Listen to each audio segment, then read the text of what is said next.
Eu acho que o Omni é um disco extremamente importante na história da banda, é a estreia do Marcelo na banda, é a prova para nós mesmos de que a banda sobrevive mesmo sem um cara importante como o Kiko, a prova de que nós somos capazes de compor um disco à altura do legado da história do Angra e continuar a tradição de agregar novos elementos, de modernizar o som da banda, de atualizar em diversos sentidos o som da banda, enquanto ainda mantendo a principal característica do Angra, né? Aquilo que o Angra nunca perdeu, tá tudo lá também, mas com uma roupagem nova, com uma banda que já sofreu transformações e hoje essa é a banda que nós temos.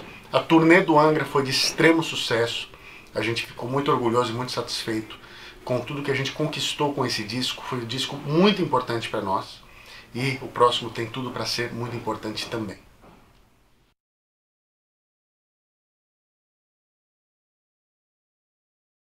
Eu acho que o Angra nunca foi 100% power metal e também nunca deixou de ser power metal. E o Angra nunca foi 100% prog e também nunca deixou de ser prog. Eu acho que a grande sacada dos discos do Angra é justamente ter um pouco de tudo. Tem um pouco do power metal, que continua tendo até hoje. Tem o prog metal, que continua tendo até hoje. Tem os elementos étnicos brasileiros, latinos e de várias outras etnias. Tem os elementos da música clássica. Tem um pouco do heavy metal tradicional, tem um pouco do hard rock, tem um pouco do pop. A gente bebe em muitas fontes. Claro que cada disco tem um equilíbrio próprio, né, desses elementos, mas nenhum desses elementos nunca deixou de existir em nenhum disco do Angra, e o Omni não é exceção.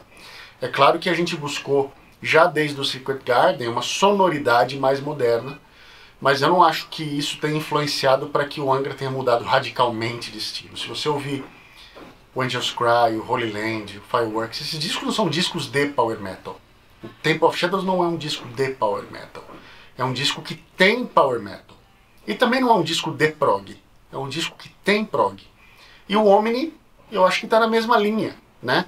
Se você traçar paralelos entre canções de um disco e canções de outro, vocês vão ver que existe um equilíbrio que a gente busca em todos os discos, justamente desses elementos, para não pesar a mão demais em um e não pesar a mão demais em qualquer outro deles. Mas é óbvio que o disco tem uma cara, cada disco tem uma cara, ele é um retrato da época em que ele foi feito.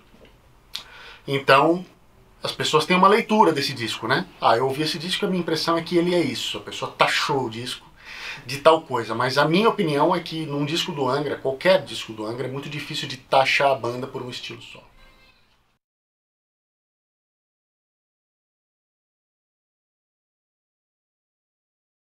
Pois é, a nossa opção para compor o próximo disco, no momento, fica sendo depender desse processo remoto de composição. Eu confesso que depois do Omni, que foi um processo muito orgânico de composição, onde a banda estava sempre junta, se não estava a banda inteira, estava pelo menos dois, três caras tocando juntos, faz muita diferença. O processo é mais lento, menos produtivo, menos agradável, porque a gente não está, além de tocando junto, desfrutando a companhia uns dos outros. Mas a gente está tentando armar ocasiões para se reunir. Então o Marcelo está vindo amanhã, eu não sei quando é que essa entrevista vai ao ar, mas amanhã é dia 16, o Marcelo está vindo para São Paulo para participar de uma série de entrevistas e a gente vai voltar lá para o Greenhouse para compor organicamente, eu, ele e o Rafa, pelo menos os três que estão no Brasil, para ver se o processo anda melhor, entendeu? Confesso que tem sido mais lento, mas está rolando, certo? A gente já está concentrado. Às vezes demora um pouco para engrenar, mas depois que engrena, vai. Agora o que vocês podem ter certeza é que a gente não vai lançar nenhum trabalho com pressa, nenhum trabalho que não esteja pronto, nenhum trabalho. Olha o Léo falando aí.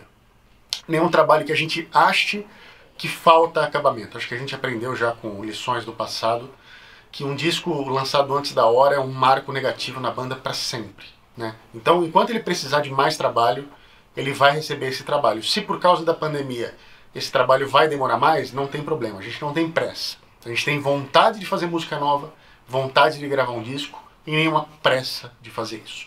A gente quer lançar quando achar, a gente fala, deu, é isso aí. Deu, vamos lançar que as músicas estão muito boas.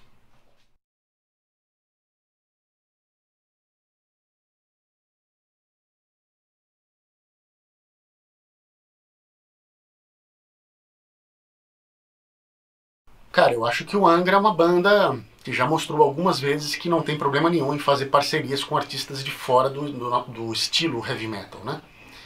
Então, com relação a isso, com relação a qualquer artista, essa não é a trava. O que eu acho que tem que existir para o negócio dar certo, seja no caso da Pablo ou de qualquer outro artista, é a química para que isso aconteça e o motivo certo para que isso aconteça. Eu não gosto de participações gratuitas, tipo assim, putz, vamos fazer uma música para chamar fulano, vamos fazer uma música para ter ciclano. Isso é uma decisão comercial. Eu acho que as decisões de participações num disco do Angra são decisões musicais. Foi o caso com a Sandy, com a Alissa, foi o caso com o Milton Nascimento lá atrás. Todo mundo que participou dos discos do Angra é porque musicalmente aquilo fazia sentido, era honesto com a música, sabe? Não fica um negócio, putz, comercialmente seria, olha, quanto assunto ia dar até a Pablo no disco, então vamos encaixar aqui. Não, tem que ser coerente com a música.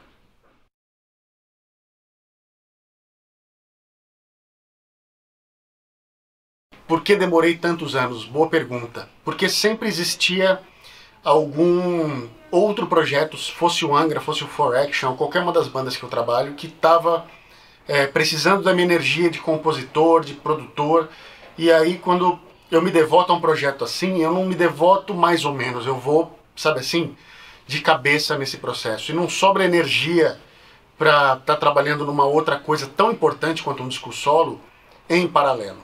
E nos momentos que eu tive folgas desses períodos, ou eu estava em turnê, ou simplesmente precisava de um tempo para estar em casa relaxando um pouco a cabeça de música, que é importante também. Mas o fato é que agora, na pandemia, estando em casa, e o Angra ainda não tinha iniciado esse processo de composição, eu comecei a trabalhar no meu disco, e sem saber onde é que ia dar, onde ia chegar com isso, mas com muita vontade de fazer, essa vontade eu tenho há muitos anos. E aí eu comecei garimpando umas ideias antigas e depois criando novas, e quando eu vi eu estava com 9 músicas. Claro, quando eu vi, muito trabalho, né? Até chegar nesse quando eu vi.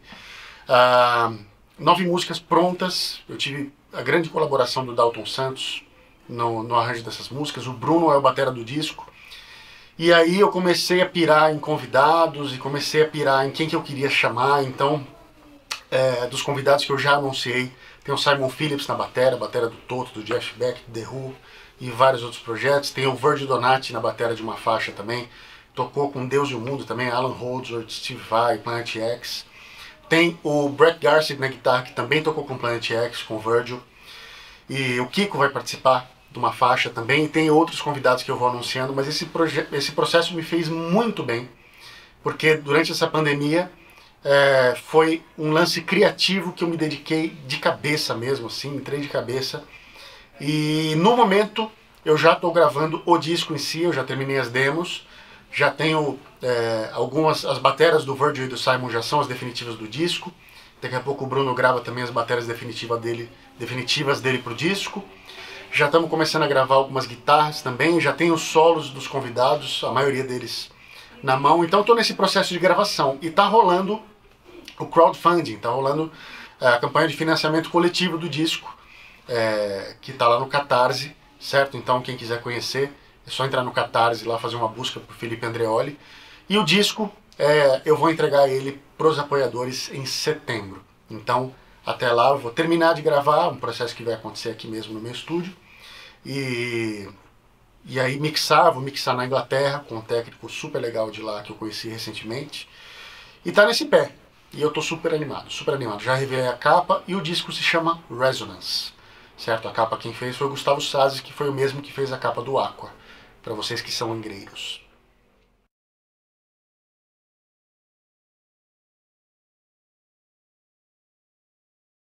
Honestamente, não tenho vontade de cantar mais no Angra. Cantar é uma coisa que eu faço quase por obrigação. Não é um grande prazer meu cantar, eu não acho que eu sou um bom cantor, eu tenho dificuldade, eu fico rouco muito fácil. É até algo que eu precisava visitar uma fono, né? E uma fonoaudióloga, e descobrir por que eu tenho esse cansaço quase crônico na voz. Eu falo bastante, tipo, no fim dessa entrevista aqui, eu já chego com a voz cansada. Provavelmente eu falo errado, tem alguma coisa muito errada com o meu aparelho fonador aqui. Mas o fato é que eu nunca me dediquei muito ao canto, não é uma coisa que eu goste muito de fazer, talvez por não fazer bem eu acabe não gostando. Então eu duvido que nos discos do Angra, fora aqueles backing vocals tipo gang vocals, tipo da Acid Rain ou Macaco na Árvore, né? Da Caveman, acho que minha contribuição vocal vai ser bem limitada. E ao vivo eu acabo quebrando o galho porque eu sei berrar, então dá pra cantar os guturais também.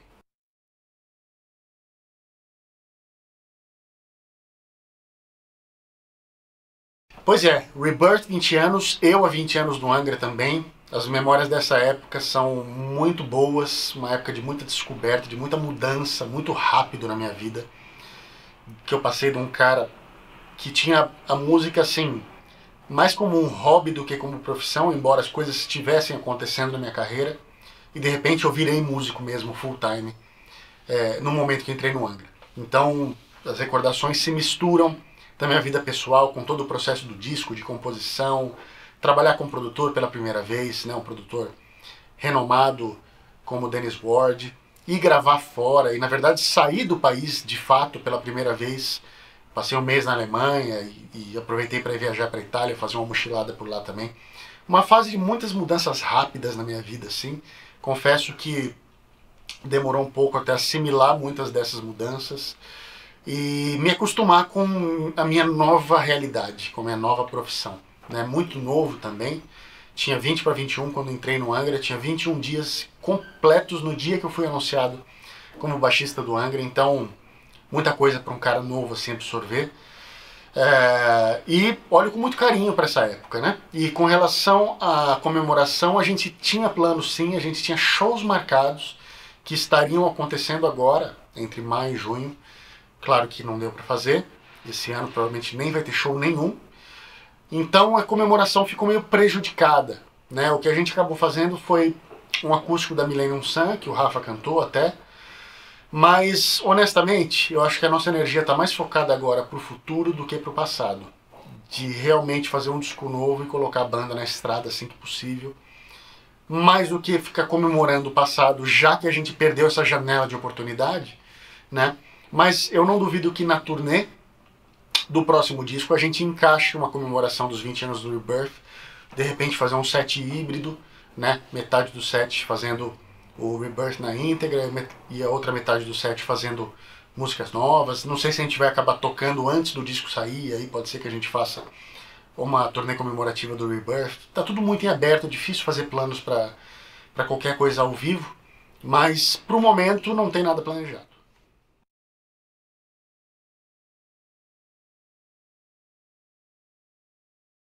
Cara, tem uma história inusitada assim, de um cara que eu conheci, que eu sempre fui muito fã, que foi o Steve DiGiorgio, que era baixista do Death, do Seiros, hoje em dia está no Testament. A gente tocou no mesmo cruzeiro, que foi o 70,000 Tons of Metal, que vai de Miami até o Caribe ali. E eu assisti o show do Testament, e depois fiquei sabendo que ele assistiu o show do Angra também, e a gente não se encontrou no cruzeiro, né? E aí no aeroporto, indo embora, ele me viu de longe e falou: você, cara, puta, eu assisto todos os seus vídeos, sou seu fã. Eu falei: ei, não, é o contrário, muda essa história aí, eu sou seu fã. Eu assisto todos os seus vídeos e ouço teu som desde muitos anos, né? E aí naquele dia eu descobri que ele era fã meu, que tinha assistido shows do Angra no navio. E você vê como é engraçado, né? Quando você põe um trabalho no mundo, você nunca sabe quem vai ouvir, em quem ele vai chegar. E já tive algumas oportunidades muito legais dessa de encontrar ídolos meus, gente que eu admiro demais, e saber que o cara já conhecia meu trabalho e que admirava e tal. Então isso foi um dia bem legal com o Steve DiGiorgio.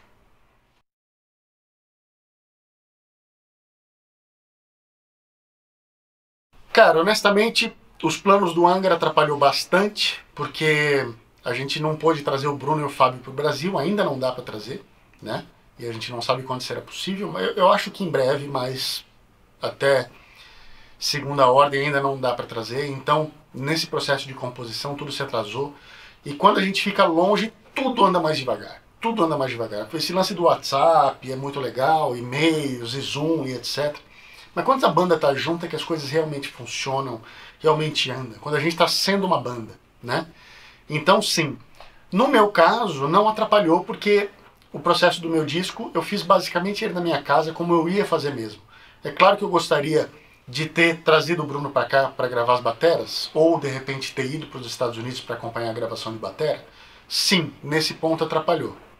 Mas eu confio muito no Bruno e no trabalho que ele vai fazer gravando sozinho lá no estúdio dele, então nesse ponto não. E o que aconteceu de muito positivo nessa pandemia foram 2 filhos. Eu tive o Léo em abril do ano passado, ele nasceu logo no início da pandemia, então estou aí há 1 ano e 2 meses passando todos os dias ao lado dele, que é uma coisa incrível e que seria impossível de outra maneira. E ao mesmo tempo a minha esposa já está grávida e em outubro chega o Henrique, que vai ser o nosso segundo filho, outro menino. Então 2 coisas maravilhosas aconteceram nessa pandemia, na verdade 3, né? 2 filhos e um disco, acho que tá bom para uma pandemia, né?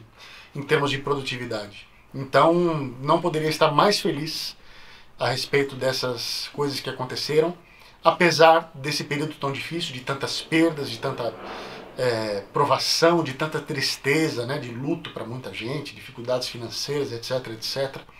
Eu me julgo um cara de muita sorte, de privilegiado por não ter passado por grandes dificuldades e por ter podido acompanhar a infância, a primeira infância do meu filho, né? E em breve ter mais um.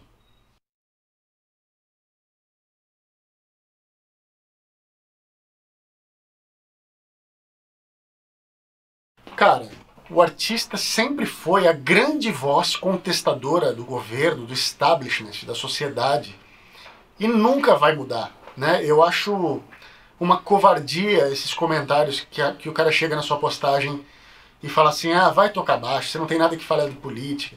Eu entendo que pro fã que discorda do seu ponto é desconfortável ver o artista se posicionando.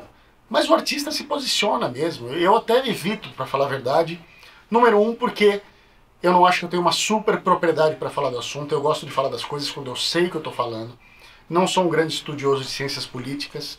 Não acompanho super de perto os acontecimentos. Então eu não gosto de falar besteira. Por isso eu falo só aquilo que realmente eu sei que eu estou falando. E, sinceramente, é um assunto que traz muita negatividade, que traz muita polêmica, discussão, e num período tão difícil já que a gente está passando, em que a gente já fica abalado psicologicamente, emocionalmente, por não poder ver os amigos, não sair de casa. Veja, o meu filho nasceu no meio de uma pandemia, os avós dele não puderam ir visitá-lo no hospital. Os meus amigos, quase nenhum conheceu meu filho. Já é um período de tantas provações que eu não quero ficar atraindo esse tipo de atenção para mim, entendeu? Então, tem horas em que realmente não dá para ficar calado, porque o absurdo do que está acontecendo é muito grande e me revolta bastante. Mas, ao mesmo tempo, número 1, para dar grandes opiniões políticas, eu não acho que eu sou um cara extremamente qualificado. Número 2, não quero atrair esse tipo de atenção que é gerada através desses debates. Simplesmente porque é uma energia extremamente negativa e eu acho que o diálogo está muito prejudicado hoje em dia. Os argumentos, eles não são ouvidos, a pessoa chega com uma opinião formada em que não importa que fatos ou que dados você apresente, não existe um diálogo em que as opiniões são ouvidas e consideradas e, pô, é verdade, eu não tinha pensado por esse lado. Não. Existe uma troca de agressões dos dois lados, uma generalização, você taxa a outra pessoa disso ou daquilo, e essa conversa não chega em lugar nenhum. Acho que ninguém se beneficia desse tipo de diálogo. Então, não, eu não sou um cara que acha bacana ficar dando opiniões, uma porção de opiniões políticas, mas tem hora que não dá. Tem hora que não dá.